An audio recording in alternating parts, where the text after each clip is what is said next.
Assessments of the human tragedy in Afghanistan after the botched U.S. withdrawal will be coming in for some time. We already know a lot about billions in wasted U.S. tax money from the Inspector General, who's been the chief watchdog on all the spending. Today, under the category of lessons we should have learned, we hear from a senior oil advisor from the Iraq War.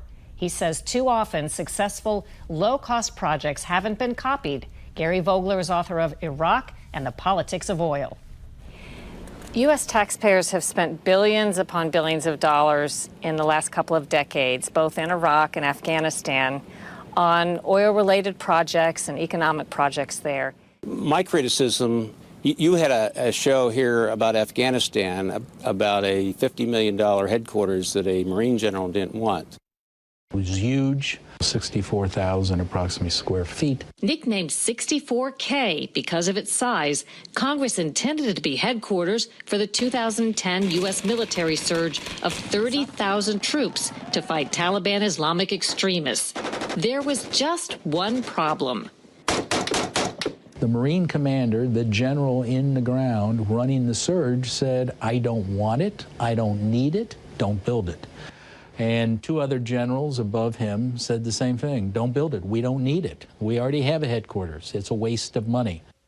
And I saw something very similar to that in Iraq, where there was a hospital that was constructed out in the middle of someplace, and no one used the hospital.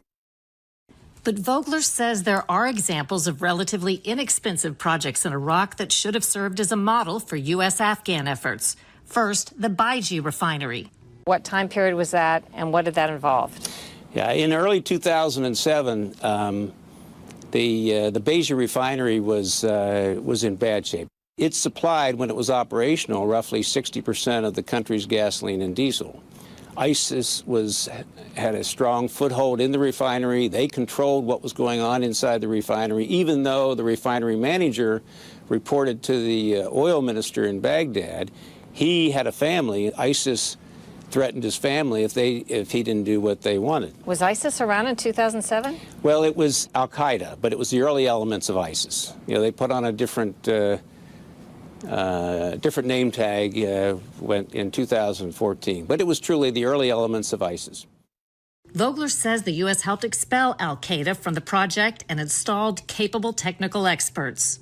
In less than 1 year, the refinery went from about 20% of capacity to 90% of capacity. They were producing more gasoline, more diesel than the North could use.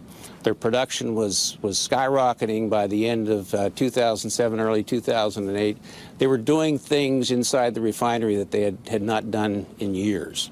How much did a project like that cost? Do you have an estimate? The only incremental cost to the U.S. taxpayer was the one technical guy that we sent up there. So for over 2 or 3 years, it was less than $1 million.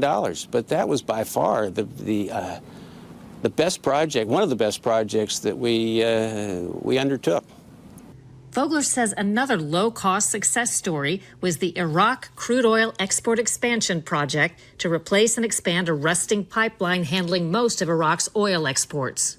Until we got our project in, we were very concerned because we thought that the pipes would start failing and that the government of Iraq would not have any income, and so the U.S. taxpayer would have to somehow subsidize the government until we could get this project going. But fortunately, it turned out well. And how much did it cost U.S. taxpayers? It cost the U.S. taxpayer $2 million, but with that $2 million, we were able to convince the Iraqis to spend $2 billion of their money, of their oil money, and today it's delivering probably $10, $20, $30 billion a year to them, and will for years to come. So I like to say we spent $2 million to get them to spend $2 billion.